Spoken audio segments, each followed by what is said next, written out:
If you ever find yourself walking alone on a boardwalk late at night, and you see a girl in a white dress standing at the edge, staring out at the ocean, don't look her in the eyes, because I did, and I think she's still following me. This isn't just some creepy story I heard. This actually happened to me, and by the end of this video, you'll understand why I'll never set foot on that boardwalk again. Part 1: The Legend of the Boardwalk. There's an old story everyone in my town knows. A story about a girl who disappeared one summer night on the boardwalk. No one knows exactly what happened to her. Some say she ran away, others think something much darker happened. Her name was Emily. She was just 16 when she went missing, right after one of the biggest summer festivals our town ever had. You know, the kind with fireworks, loud music, people laughing and dancing. But while everyone else was having fun, Emily was waiting for her boyfriend, the one who never showed up.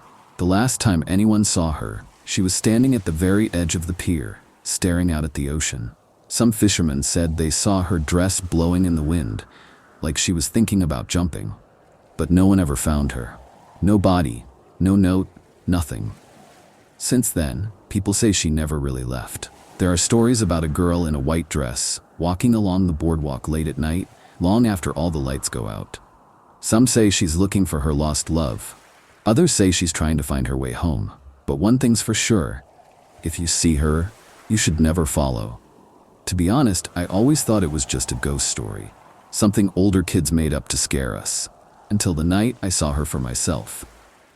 Part 2: The Night It Happened. It was one of those hot, sticky summer nights.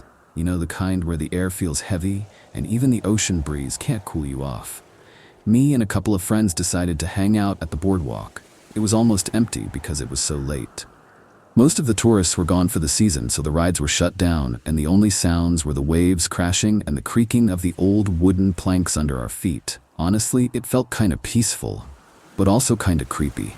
We were just messing around, daring each other to do stupid stuff.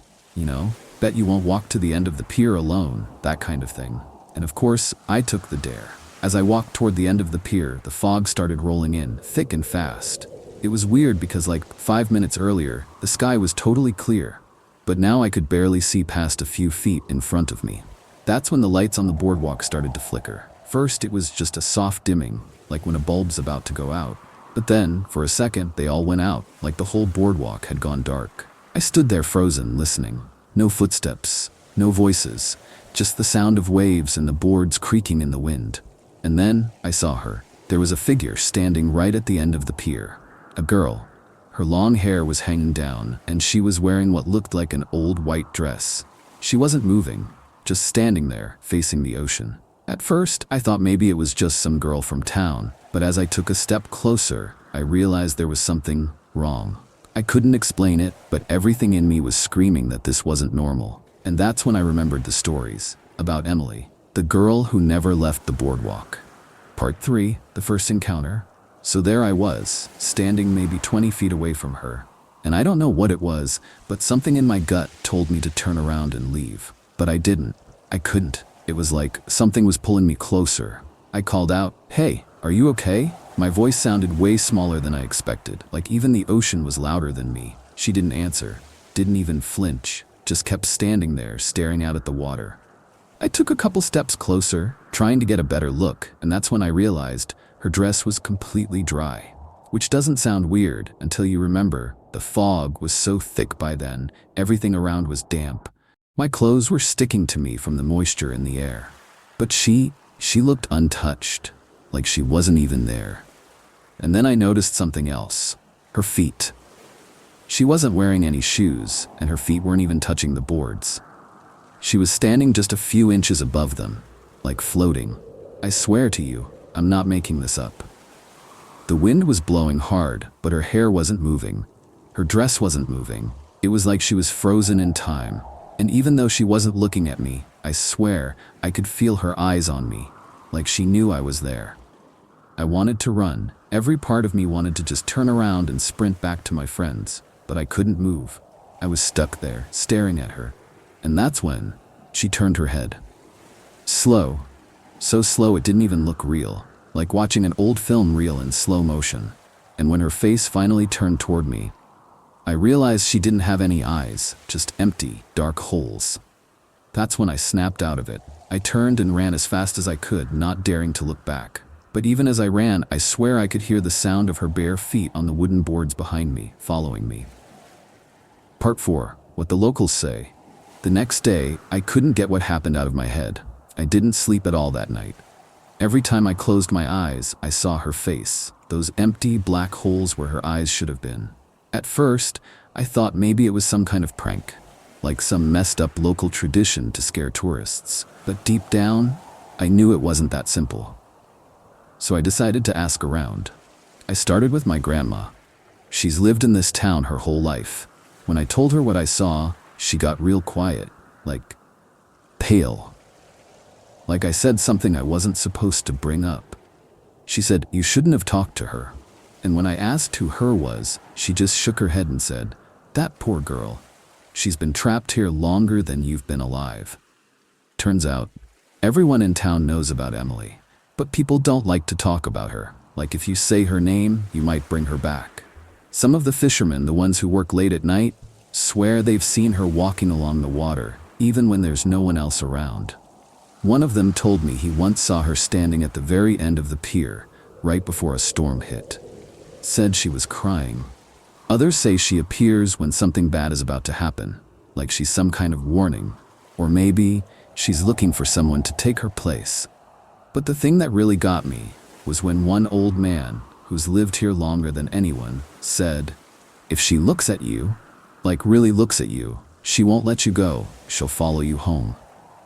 That's when I realized, when she turned her head toward me last night, when she looked straight at me, what if that wasn't the end? What if it's just beginning? Part 5. My last visit. She saw me too. I tried to move on. For days, I told myself maybe I imagined it. Maybe my mind was just playing tricks on me that night. But no matter what I did, I couldn't shake the feeling that something was off. Little things started happening. I'd wake up in the middle of the night and swear I heard footsteps on the floorboards outside my window, even though I live on the second floor. Or I'd walk past a mirror and think, for just a split second, that I saw someone standing behind me. But when I turned, there was nothing. After a week of this, I couldn't take it anymore. I had to go back. I had to see if she was real, or if I was just losing my mind. So one night, just past midnight, I went back to the boardwalk. It was colder than before, and there was this thick fog covering everything. It felt like the world had shrunk down to just me, the wooden boards under my feet, and the sound of waves crashing in the dark. I walked all the way to the end of the pier, heart pounding so hard I could hear it in my ears. And at first, nothing. No one was there. I almost laughed, thinking I had imagined it all. But then, I felt it. That same icy chill, like someone was standing right behind me. I turned slowly, and there she was. Closer this time, so close I could see the pale skin of her face, the way her dark hair clung to her cheeks. But what scared me the most were her eyes. They weren't empty now. They were there, dark, sunken, and filled with something I can't even describe, like sadness and anger all mixed together. And this time, she wasn't just staring out at the ocean. She was looking right at me, right into me, like she knew everything about me, every secret, every fear. She raised her hand and pointed, not at me, but out toward the water, like she wanted me to look. I turned my head, and for a second I thought I saw something moving in the waves, like another figure standing waist deep in the dark water, just waiting. But when I blinked, it was gone. When I looked back, she was gone too. She was gone too. Just vanished like before. But here's the thing. Ever since that night, I keep seeing her, not just on the boardwalk, sometimes in reflections, in windows, in mirrors, and every time, she's closer than before. So if you ever go walking on a boardwalk late at night and you see a girl standing alone, staring at the ocean, don't look her in the eyes, and whatever you do, don't follow her gaze. So now you know why I'll never step foot on that boardwalk again. And if you ever see her, don't say I didn't warn you. If this story gave you chills, hit that like button. It really helps the channel. And if you love creepy true stories like this one, make sure to subscribe, because I've got even more terrifying tales coming soon. You don't want to miss them. Stay safe out there and watch your back.